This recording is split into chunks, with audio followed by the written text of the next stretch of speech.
All right, I hope the first problem went well. This one's a little bit different. I'll read it again to you and then explain a little bit. Shania made 7 necklaces. She wore some of the necklaces and put the rest in her jewelry box. Use the linking cubes to help you think about how many necklaces Shania might have on and how many are in her jewelry box. Then complete the number sentences.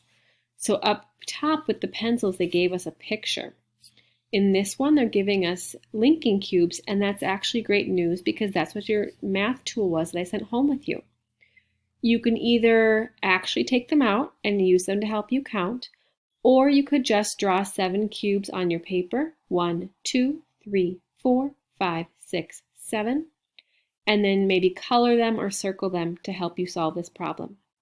So again, she had 7 total, and it says that she wore some of them and then puts the rest in her jewelry box.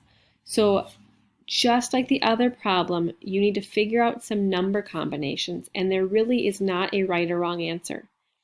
You do not have to use a certain one instead of a different one. Remember, there's a lot of combinations that we can make. So use your imagination and think how many she might be wearing, and then if she was wearing that many, how many would have to be in her jewelry box. So think of combinations of 7, and then please either circle, color, or draw your cubes, and then write the 2 different number sentences.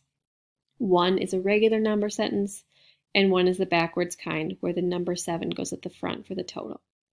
Good luck!